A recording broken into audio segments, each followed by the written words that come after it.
Olá, boa tarde a todos. Hoje, que dia que é hoje, filho? Dia 30 de julho.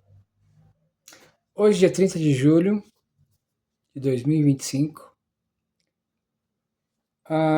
o governo norte-americano, através do Departamento de Tesouro, resolve sancionar, incluir o senhor ministro Alexandre de Moraes, ministro da Suprema Corte do Brasil. Quais são as alegações, a justificativa do governo norte-americano para isso? Ele foi sancionado por violar direitos humanos. Segundo o governo norte-americano, ele usou de seus poderes para ilegalmente tolher a liberdade de expressão de indivíduos norte-americanos e de indivíduos de pessoas que estão residindo nos Estados Unidos. E acredito que a assessoria do Supremo Tribunal Federal, assessoria do seu gabinete, não comporta nenhum estudante de primeiro semestre em Direito Internacional. Pois se houvesse alguém que soubesse alguma coisa de Direito Internacional, saberia que para você processar qualquer cidadão fora de sua jurisdição, ou seja, o Supremo Tribunal Federal tem jurisdição nacional, não é internacional, interplanetária, como o senhor Alexandre de Moraes achava que era. Ele deveria, caso quisesse processar uma pessoa fora de sua jurisdição, ele deveria enviar uma carta rogatória. O que é isso? O ministro oficiava o Ministério da Justiça no Brasil, que enviaria uma carta ao Departamento de Justiça norte-americano, eles analisariam o pedido e, caso estivesse em acordo com a legislação norte-americana, então a Justiça norte-americana notificaria esse cidadão residente na jurisdição deles. Contudo, qual é o modus operandi do senhor Alexandre de Moraes? Ele enviava e-mail secreto para as empresas de comunicação, seja ela Rumble, X, antigo Twitter, Facebook, Instagram e YouTube, e cancelava aquele perfil, violando a legislação do Marco Civil da Internet, aprovada em 2014 pela senhora Dilma Rousseff, que nenhum post e nenhum perfil seria excluído sem o devido processo legal. Então, e segundo o Marco Civil da Internet, o seu artigo 19, que a Suprema Corte foi na contramão da história, ao invés de enviar um pedido para o nosso legislativo, ela mesmo, então, legislou, derrubando, dizendo que o artigo 19 do Marco Civil da Internet é inconstitucional. Quem foi cara pálida que disse que a Suprema Corte tem autoridade constitucional para fazer leis? Eu acredito que talvez na nova interpretação criativa da Constituição por essa equipe de ministros da Suprema Corte é válido, mas segundo a Constituição de 88, com certeza não. Porque os papéis, desde que Montesquieu ele idealizou a tríplice divisão do poder de um Estado, ele não previu e muito menos cogitou dar poderes ao judiciário de fazer as leis. Então, indo na contramão do Ocidente, na contramão da história, sendo um negacionista constitucional, a nossa Suprema Corte, então, de forma ilegal e criminosa, ela legislou. E o senhor Alexandre de Moraes, então, depois dessa aprovação, ele teve essa aprovação de um pedido de um partido nanico do Congresso. Então, eles declararam inconstitucional o artigo 19 do Marco Civil da Internet. Contudo, porém, entretanto, todavia, em outros países não é assim. Os Estados Unidos, eles não estão violando, como diz a maioria da imprensa, eles não estão violando a nossa soberania. Ao contrário, eles estão defendendo a sua própria soberania. Porque no momento em que um juiz de país qualquer, nesse caso o Brasil, mas de qualquer país, que entenda ter poderes sobre a jurisdição norte-americana, ele está fazendo aquilo que muitos pensadores e muitos filósofos e até ditadores da antiguidade sonharam em poder criar uma lei mundial, uma lei global. Diferentemente do que diz aí o Estadão, Folha de São Paulo, G1, Globo, Globo News e CNN, o governo norte-americano não está deliberando sobre temas em território brasileiro. Ao contrário, eles estão defendendo a sua própria jurisdição, a sua própria Constituição e a sua própria soberania.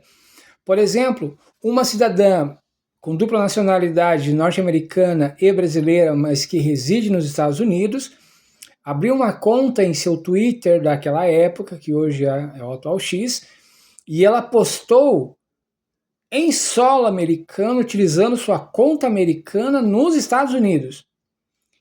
E ela, como ela tem parente aqui no Brasil, então ela veio visitar. E quando ela chegou no aeroporto, um agente da Polícia Federal fez uma entrevista com ela, e ela falou o seguinte: dona, a senhora tem um mandado de prisão aqui no Brasil. E ela falou: por quê? Sim, o seu passaporte brasileiro está retido e temos um pedido de prisão para a senhora vindo do ministro do Supremo Tribunal Federal, o ministro Alexandre de Moraes. Um ministro da Suprema Corte brasileira enviou primeiro ele enviou um pedido de bloqueio, suspensão de passaporte de uma norte-americana. É possível isso? Se algum jurista estiver aí assistindo esse vídeo, me mostre na legislação brasileira onde é que está esse poder, esse superpoder. Não há. Temos jornalistas, por exemplo, Paulo Figueiredo, Alan dos Santos, Rodrigo Constantino, que tiveram seus passaportes cancelados, suas contas bancárias bloqueadas, seus perfis em todas as redes sociais suspensos, a mando de Alexandre de Moraes. Só que tem um detalhe: eles já têm cidadania norte-americana, residem nos Estados Unidos e não poderia ter essas penalidades pedida e implementada através de um juiz aqui do Brasil. Deveria haver um pedido da justiça norte-americana através de carta rogatória. Então, como esse novo modo de se fazer justiça, de se aplicar a lei, é muito moderno, eu acho que os americanos estão muito atrasados, porque eles ainda estão de acordo com alguns tratados. Por exemplo, o tratado que o Brasil assinou uma série de tratados internacionais, tanto é que tem um chamado de Pacto de San José da Costa Rica. Também temos o pacto,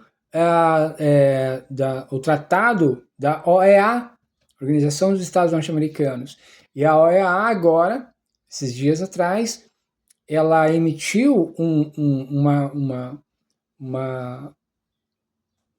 ela expediu um relatório mostrando e detalhando quais foram as violações aos direitos humanos praticadas pelo ministro Alexandre de Moraes.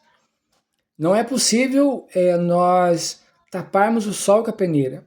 Essa crise que está acontecendo no Brasil não é uma crise provocada por bolsonaristas. Ao contrário, desde que esse novo governo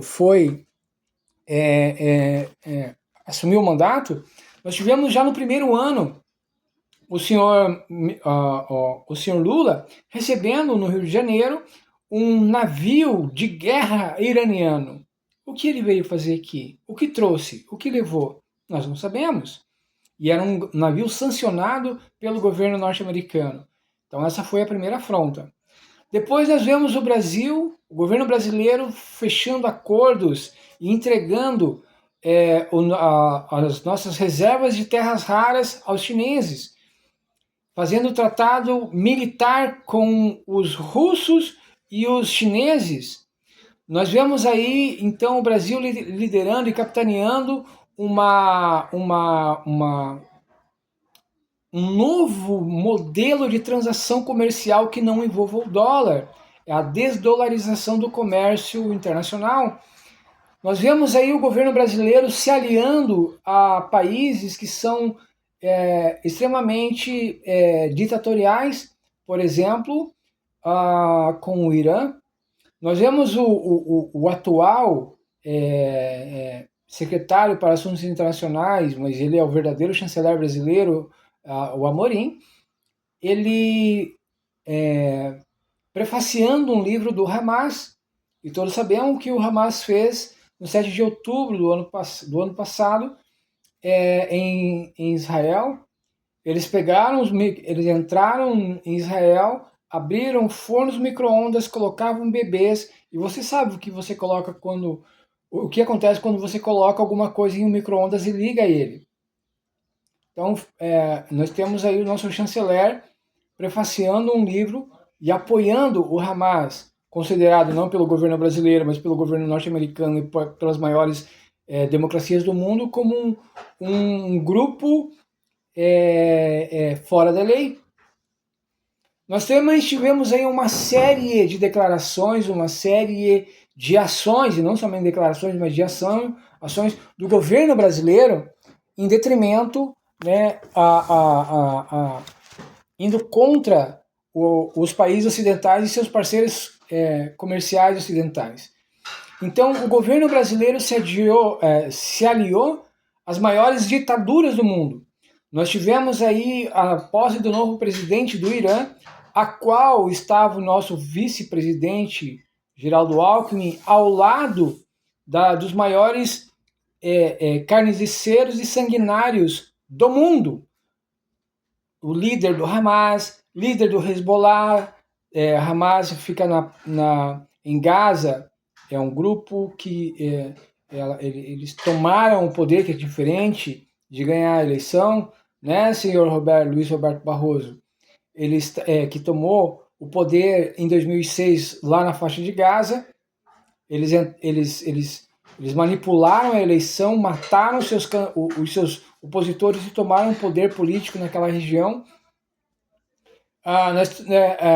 Também estava lá o líder do Hezbollah, que é um grupo paramilitar terrorista lá do Líbano. Estava ao lado do líder do Houthis, é um grupo também terrorista lá do Iêmen. Ou seja, ao lado da escória do mundo. Então, se a nossa nação quiser continuar desfrutando dos benefícios de comercializar com países civilizados, com as democracias ocidentais, ele não deve se comportar e muito menos se aliar à escória do mundo. Então, se você é amigo de ditadores, você tem que ser tratado como um ditador, né? Se você é aliado a um criminoso, então você deve ser tratado como um criminoso. Então, o Brasil está começando, e as autoridades brasileiras estão começando a ser sancionadas justamente pela conduta deles. Não tem nada a ver com o Bolsonaro. O que, assim, na minha visão, na minha pouca visão, no meu pouco conhecimento geopolítico ou de política, eu entendo que se você tem um discurso, mas as suas atitudes são outras, então você é duas caras. Então, nós tivemos aí ontem mesmo, hoje pela manhã, eu estava revendo uma entrevista do Leonardo Boff, um grande pensador de esquerda, um dos grandes homens que implantaram a teoria da, da, da, da teologia da libertação aqui na América Latina e no Brasil, onde ele disse que teve uma conversa com o Lula e o Lula confidenciou a ele que como para o Lula esse seria a sua última oportunidade de implantar o socialismo, entenda-se comunismo no Brasil, então o seu discurso seria mas sua atitude da ação governamental dele seria radical para a implantação do socialismo / comunismo aqui no Brasil. E está dando super certo. O governo Lula está tirando o Brasil como um parceiro, um amigo das democracias ocidentais e jogando o Brasil para o colo da China, do Irã, da Venezuela, da Nicarágua. Lembro-me muito bem que o Tribunal Superior Eleitoral, na campanha eleitoral de 2022, proibiu as pessoas de falarem do relacionamento estreito, da amizade estreita entre o então candidato, o senhor Luiz Inácio, com os ditadores da América Latina. Ué, era mentira? Tanto era verdade que logo após a sua posse, ele chamou esses ditadores para serem recebidos como chefes de Estado aqui no Brasil. E onde estava a Suprema Corte? Que não proibiu, não deu 24 horas para eles se explicarem. Assim como eles faziam, o Bolsonaro ia no banheiro, já vinha um pedido da Suprema Corte pedindo explicação por que ele foi no banheiro de madrugada. É claro que não foi um pedido de ir no banheiro, mas qualquer ação que o governo tomava, então ele tinha que se explicar para a Suprema Corte. Por que até agora não houve um pedido da Suprema Corte pedindo explicação? Por exemplo, senhor Luiz, por que o senhor aceitou um navio militar iraniano sancionado pelo governo norte-americano em águas brasileiras? Senhor Luiz, o que é que estava fazendo o seu vice Alckmin numa reunião dos maiores ditadores do mundo na posse do presidente do Irã? Senhor Luiz, por que é que o senhor não condenou a ação bárbara, cruel, maligna, satânica do Hamas quando eles invadiram Israel e fizeram aquela carnificina toda, aquele verdadeiro genocídio? Onde é que o senhor estava? Por que eles fizeram isso? Não houve. Então o que nós vemos hoje em dia realmente é uma luta, ao meu ver, ao meu sentir, isso não é opinião, eu estou dando dados e fazendo uma análise dos dados. No ano de 2021 e 2022, algumas das minhas análises se tornaram extremamente, pareciam profecias que se cumpriram. Muitas das profecias bíblicas não se cumpriram, a maioria delas se cumpriram, mas algumas não. E as minhas análises do ano de 2021, 2022, 2023, 2022 se tornaram reais porque eu fiz a leitura de cenário e falei o seguinte, ó, se o Brasil continuar nessa toada, nessa pegada, nessa caminhada, o destino será esse. E realmente estamos chegando a esse destino. Um destino que eu irei sofrer, minha família irá sofrer os impactos dessa caminhada nefasta que o governo brasileiro está nos levando. O gestor mandatário maior do país não se chama Jair Bolsonaro, não é Eduardo Bolsonaro, não é Paulo Figueiredo. O gestor maior de nossa nação se chama Alexandre de Moraes. Não, eu não estou brincando, não errei, não me equivoquei. Eu não estou falando do senhor Luiz. O gestor maior de nossa nação hoje, que está levando o país à bancarrota econômica, moral, tanto é que o próprio governo agora tirou o Brasil de uma sociedade que lembrava o mal que foi feito à comunidade judaica durante o governo do senhor Hitler na Alemanha, para que não acontecesse mais. E o governo brasileiro tirou o Brasil dessa sociedade. Qual é a mensagem? O governo israelense falou que era a mensagem. O Brasil está numa degradação moral e institucional tão grande que eles estão falando é uma prova de que, para o governo atual brasileiro, o Holocausto não ocorreu. E que essa visão antissemita não é antissionista, é antissemita. Esse jogo de palavras que os socialistas usam para dizer, não, nós não somos antissemitas, nós somos antisionistas. Ah, vale-me Deus. É a mesma coisa a declaração de um gogoboy que está dentro de uma boate, falando, não, eu sou puro, eu sou virgão, eu sou puro e vou me casar puro. Não faz o menor sentido. É a famosa frase da virgem do bordel. Não existe virgem no bordel. E não existe moral onde um governo ele nega o Holocausto, nega que os seus principais ideólogos são antissemitas, nega que o seu chanceler, o senhor Amorim, ele é anti-Israel, ele não é apenas anti-sionista, ele é anti-Israel, ele é antissemita. E eu não estou falando de governo, não é? Eles não são contra o atual governo do senhor Benjamin Netanyahu lá em Israel, primeiro-ministro de Israel. Eles são contra o povo judeu. Porque o povo judeu nos legou algo muito interessante que se chama moral, que se chama religião. O Ocidente está calcado, está fincado sobre três grandes pilares. A filosofia grega, as leis romanas e a religião judaico-cristã. E para você mudar a cosmovisão do mundo atual, você tem que arrancar esses pilares. Eles já estão fazendo isso nas leis. Aqui a legislação brasileira ela está sobre um pilar chamado Estado Democrático de Direito. Mas onde é que está a lei que permite com que alguns ministros da Suprema Corte tenham superpoderes? Aonde é que há permissão para a censura até segunda-feira? Então, assim, discordo veementemente daqueles que me chamam de bolsonarista. Eu sou um patriota, eu sou um nacionalista e, acima de tudo, eu sou um cristão. Que oremos pela nossa nação, oremos pelo nosso país e que hoje, deixa eu colocar o carregador que a minha bateria está indo para o saco. Hoje o país está sendo notificado, acabamos de ser informado que o senhor ministro Alexandre de Moraes está sendo sancionado pela Global Magnitsky Act. A primeira sanção já veio, foi a perda de vistos de 8 ministros da Suprema Corte. A segunda sanção acabou de sair. O senhor ministro Alexandre de Moraes acabou de ser incluído na lista dos violadores de direitos humanos global. A terceira sanção está vindo com o aumento de tarifa de 50% a partir do dia 1º de agosto. E daqui a pouco a União Europeia também irá sancionar o país através da OTAN.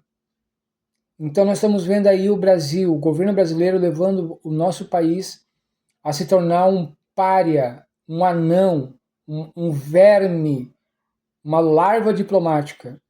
Estaremos à semelhança da Nicarágua, à semelhança da Venezuela, à semelhança de Cuba, à semelhança da Coreia do Norte, de sermos verdadeiros agentes cancerígenos que ninguém quer chegar perto. Quem é que quer comercializar com um violador, com um país onde o cara que manda lá é um violador de direitos humanos? Qual é a segurança jurídica? Nenhuma. Então, oremos para que a nossa liderança tome juízo, tome tento e volte a seguir as tradições herdadas nesse mais de 200 anos de relação que nós temos com os Estados Unidos, nesse mais de 2000 anos de cultura ocidental. Que Deus abençoe o nosso Brasil, que Deus abençoe a todos.